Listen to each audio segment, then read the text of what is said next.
নমস্কার বন্ধুরা, তোমাদের সকলকে আমার চ্যানেলে আরও একবার অনেক ভালোবাসা আর অনেক স্বাগত জানিয়ে আজকের পর্ব শুরু করছি। আজ পড়ব আশাপূর্ণা দেবীর লেখা সুবর্ণলতা গল্পের ১৯তম পর্ব। গল্প পাঠে আমি রত্না। আমি বলি, ও বটে, আচ্ছা রইল তোমার মেয়ে, মাথা খুঁড়ে মরলেও আমি আর না। বড় বৌমার এইটাকে নিয়ে আসি। যোগু বলে, এটা কিন্তু তোমার নিষ্ঠুরতা পিসি। তা নিষ্ঠুর বলিস, নির্মায়িক বলিস, সবই শুনতে হবে। মুক্তকেশী উদাস গলায় বলেন, সেদিন সেই প্রথম কথার পর প্রবোধ কি এসে পরিবারের হয়ে হাতজোড় করে মাপ চেয়েছে? বলেছে কি, মা তুমি থোতা মুখ ভোতা করে ড্যাংডেঙিয়ে নাতনিদের নিয়ে গঙ্গার স্নানে যাবে, যা ইচ্ছে কিনে খাওয়াবে? বলনি তো? তবে আর কিসের মায়া মমতা আমার? যোগু সহসা উদ্দীপ্ত গলায় বলে ওঠে, তবে যদি বললে পিসি এ তোমার শিক্ষার দোষ। এ যদি তোমার গোয়ার গোবিন্দ যোগু হতো, বউকে মেপে 7 হাত নাকে খত দেওয়াতো। মায়ের ওপর ট্যাফো স্বর্গাদপি গড়িয়সী না? আমার মা, আমি পাশ পেরে কাটতে পারি, তা বলে পরের মেয়ের উঁচু কথা বলবে? শাস্ত্রে বলেছে। শ্যামাসুন্দরী বলেন, থাম ধাষ্টামো হয়েছে অনেক। তোর মুখে শাস্ত্রবাক্য শুনলে স্বর্গে বসে মুনি ঋষিরা গালে মুখে চড়াবে। ওই শোনো, দেখেছ পিসি, কেন দু চোখের বীজ দেখি বুড়িকে? 10 ধর্মে বলেছে কুপুত্তর যদ্যপি হয়, কুমাতা কদাপি নয়, অথচ আমার ভাগ্যে হলো উল্টো। ভগবানের রাজ্যে একটা ব্যতিক্রম পটলের মা পলতাপাতা, আর এই সংসারে এক ব্যতিক্রম জগার মা শ্যামাসুন্দরী। মাতৃনাম উচ্চারণে পাপ নিও না ঠাকুর। মাগো মা, শ্যামা মা। যাক পিসি, বড় মানুষের মেয়েকে তুমি হুকুম করে যাও দিকি, ওইখানে শ্বেতপাথরের বাটিতে জল আছে, কৃপা করে একটু চরণ ডুবিয়ে রাখতে। ফের জগা? শ্যামাসুন্দরী ক্রুদ্ধ গলায় বলেন, ফের ধাষ্টামো? চোখ রাঙিও না মা বলছি জননী। যজ্ঞ সমান গলায় বলে ওঠে, বেশি বাড়াবাড়ি করবে তো ওই ঠ্যাং দুখানি ভেঙে এইখানে শুয়ে রেখে দেব। মুক্তকেশী আপসের সুরে বলেন, তুচ্ছ কথা নিয়ে তুমিই বা কেলেঙ্কার করছো কেন বউ? দিয়ে যাও না। শ্যামাসুন্দরী সহসা দুমদুম করে গিয়ে সেই পাথর বাটি রক্ষিত জলে পায়ের বুড়ো আঙুলটা ডুবিয়ে আবার এসে বসে পড়েন। যোগু সাবধানে বাটিটা উঠিয়ে নিয়ে সোসলাসে বলে, ব্যাস কেল্লা ফতে, দেখি এখন রাবণ যেতে কি নিকষা যেতে। ঝগড়া শেষ শোনার সময় নেই, বেলা হয়ে যাচ্ছে। মুক্তকেশী ডাকেন, টেপি, এই হারামজাদি আয় না। টেপি এগিয়ে আসে। যোগু তার হাতে 4টে পয়সা দিয়ে বলে, পুতুল কিনিস? আবার পয়সা কেন? মুক্তকেশী অসন্তুষ্ট স্বরে বলেন, নীতি তোর পয়সা দেওয়া, ছুরিও হয়েছে তেমনই লুভিষ্টে, হাত পেতেই আছে। নে চল, রোদ উঠে গেল, চলি বউ? বলি, হ্যাঁ গো, থরথরে কত কুটনো কুটছেও, মা বেটা দুজন মনীষী তো খাবে। শ্যামসুন্দরী চরম বিরক্তির স্বরে বলে, বেটা যে একাই 152 ভোগ না হলে গলা দিয়ে ভাত নামবে? মাছ খাবি, 4খানা মাছ সর্ষে দেব, চুষে যাবে। তা নয়, মার হেসেলে নিরামিষি গিলবো, হাড় মাস পুড়িয়ে খেলো। আজ আবার আদালতের সমন, এক্ষুনি বলবে ভাত দাও। তখন জলে পড়ি কি আগুনে পড়ি? মুক্তকেশী আর দাঁড়ান না, বাইরে আগুনের মতো রোদ উঠে গেছে। বেলা 10টাতেই এত রোদ। মুক্তকেশীর মনে হয় পৃথিবীর আবহাওয়া বুঝি বদলে গেছে। তাদের বয়সকালে আষাঢ় মাসে এত রোদ কখনো ছিল না। পথে বেরিয়ে টেপি আবদারের সুরে বলে, একটা পালকি ডাকো না ঠাকমা, হাঁটতে ভাল লাগছে না। মুক্তকেশী চড়া গলায় বলেন, ভাল লাগে না তো আসিস কেন লক্ষ্মী ছাড়ি? গঙ্গা স্নান করে মানুষের কাঁধে চড়বো। আহা, গঙ্গার ঘাটে সেই মুটকি বুড়িটা রোজ পালকি চড়ে না?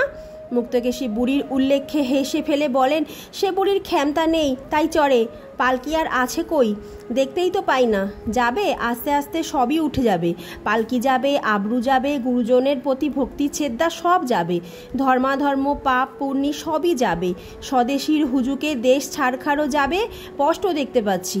সাহেবের রাজ্যি পাঠ, তোরা যাচ্ছিস তাদের উৎখাত করতে? বলি, ওদের উচ্ছেদ করবার দরকারটা কি? কি করবি? রাজ্যি চালাবি? সুখের পৃথিবীতে ইচ্ছে করে আগুন জ্বালা। এইসব কথা নাতনির জন্য নয়। মুক্তকেশীর এ স্বগতোক্তি পালকির সূত্রে বেরিয়ে পড়া ভিতরের উষ্মা। পথে ঘাটে কেবলই শোনেন কি না স্বদেশীওয়ালা সাহেবদের উচ্ছেদ করবার তালে আছে। বোমা করছে, গুলি বন্দুক গোছাচ্ছে। গঙ্গার ঘাটে ওই আলোচনা শুনে শুনে হাড়পিণ্ডি জ্বলে যায়। ওদের রাজ্যপাট তোরা কেড়ে নিবি? ওদের সঙ্গে পারবি? বামুন হয়ে চাঁদে হাত? হঠাৎ স্বদেশীদের ওপর খপ্পা হয়ে ওঠেন কেন মুক্তকেশী কে জানে? মনে হচ্ছে হঠাৎ যেন নিজের জীবনের একটা মস্ত বড় ফাঁক ধরা পড়ে যাচ্ছে তার চোখে। কিসের শূন্যতা? তার রাজ্যপাট তো পুরো দস্তুর বজায় আছে, তবে হঠাৎ সাহেবের রাজ্যপাট বেদখল হবার চিন্তায় মেজাজ ক্ষিপ্ত হয় কেন? গোয়ার গোবিন্দ যোগুর মার ওপর কি সূক্ষ্ম একটা ঈর্ষাবোধ আসছে কেন? মুক্তকেশী ছেলেরা কি মাতৃভক্তিতে কম, তাই যোগুর অভিনব মাতৃভক্তি তাকে ঈর্ষায় পীড়িত করছে? মাতৃভক্তিতে কসুর কোথায় মুক্তকেশীর ছেলেদের? তবু গভীর এই শূন্যতার বোধটা ভরাট করে তুলতে পারছে না বুদ্ধি দিয়ে, যুক্তি দিয়ে। মুক্তকেশীর নিজের হৃদয়ে ছেলেদের ঠাঁই নেই। না, ছেলেদের হৃদয়ে মুক্তকেশীর ঠাঁই নেই। ঠাঁই থাকলে ভরাটত্ব থাকবে না কেন? শ্যামাসুন্দরীর মধ্যে যে ভরাটত্বটা দেখে এলেন এইমাত্র, ছেলের বিয়ে দেওয়াই কি তাহলে বোকামি, হাতে কড়ি পরে পরকে বিলিয়ে দেওয়ার মতো? ঠাকমা, অত জোরে হাঁটছো কেন? আমি বুঝি পারি? পারিস না তো আসিস কি করতে? হ্যাঁ? মুক্তকেশী গতিবেগ একটু কমিয়ে বলেন, আমি বুড়ি পারছি, তুমি জোয়ান ছুরি পারছো না? তোদের বয়সে লোহা ভাঙতে পারতাম, তা জানিস?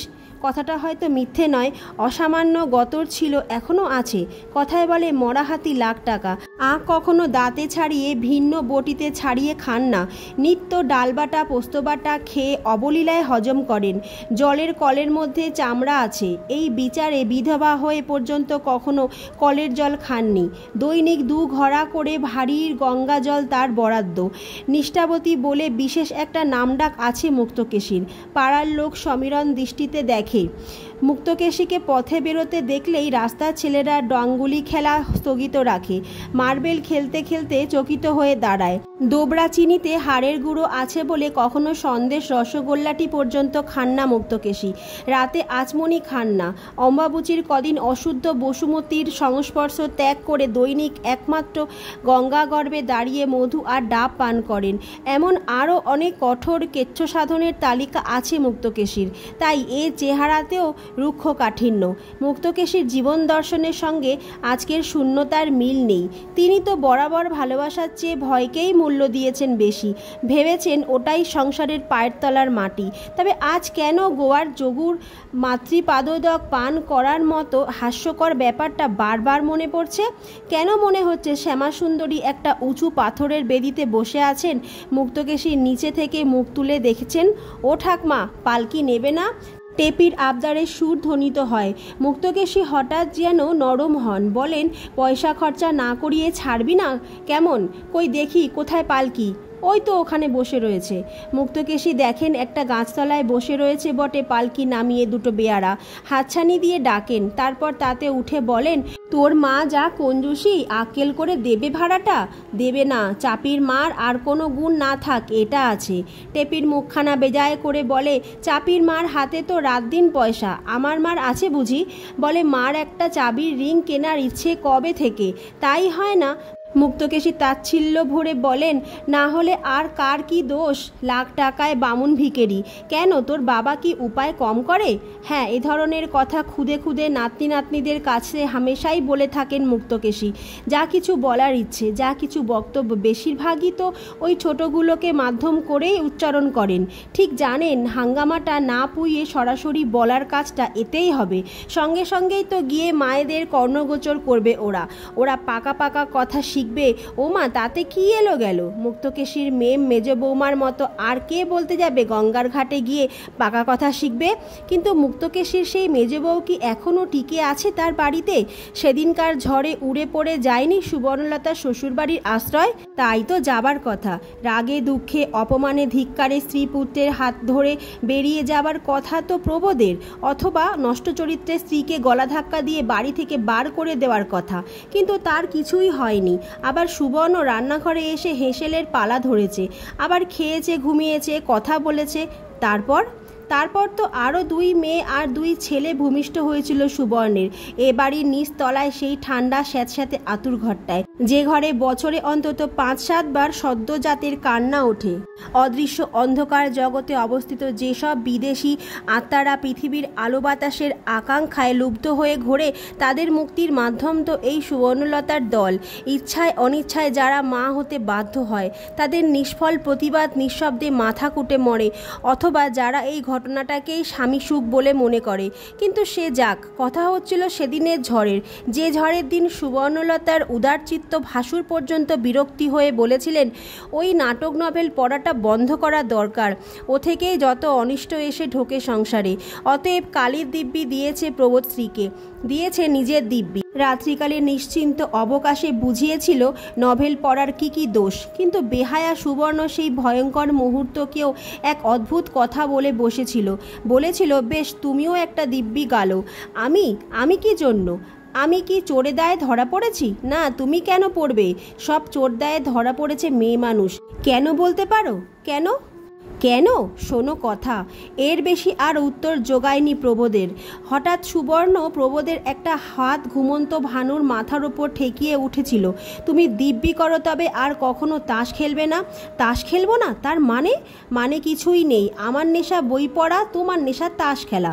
আমাকে যদি ছাড়তে হয় তো তুমিও দেখো নেশা ছাড়া কি বস্তু।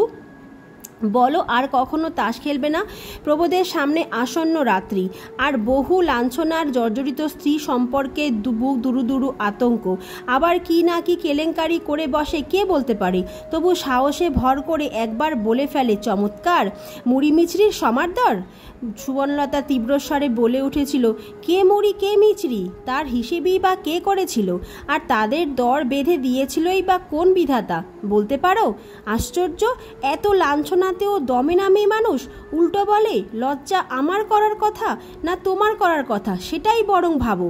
প্রবোধ অতএব বলে বসেছিল, ঠিক আছে বাবা, ঠিক আছে, করছি দিব্যি, খেলবো না আর তাস কখনো। খেলবো না হলো তো? তা আমার বেলায় তো বেশ হলো। নিজের প্রতিজ্ঞা, বলছি তো, তুমি যদি আর তাস না খেলো আমিও বই পড়বো না। আমার সঙ্গে কি তা তো বুঝলাম না। হলো পরপুরুষের সঙ্গে মাখামাখি। খবরদার, আর একবারও যেন ও কথা উচ্চারণ করতে শুনি না। ইতর ছোট লোক, বাহ, একেই তো বলে পতিব্রতা সতী স্ত্রীলোকেরা। তোমাদের হিসেব মতন সতী আমি নই। হলো? সুবর্ণ ক্রুদ্ধ গলায় বলে, ছেলের মাথায় হাত দিয়ে দিব্যি করেছো, মনে রেখো। পয়সা বাজি ধরে তাস খেলা, ও তো জুয়া খেলা। জুয়া খেললে পাপ হয় না তোমাদের? নাকি পুরুষের পাপ বলে কিছু নেই? পুরুষের আবার পাপ নেই? প্রবোধ বলে, মহাপাপ হচ্ছে বিয়ে করা।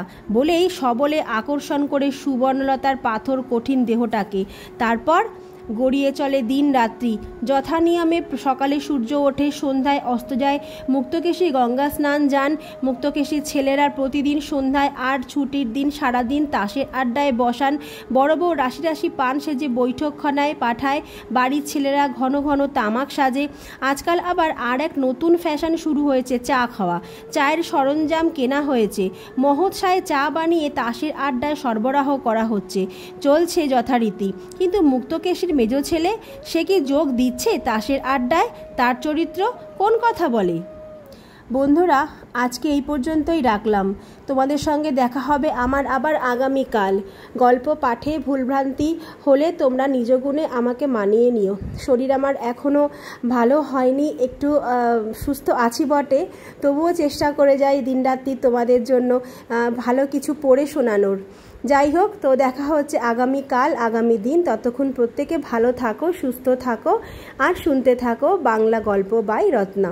নমস্কার।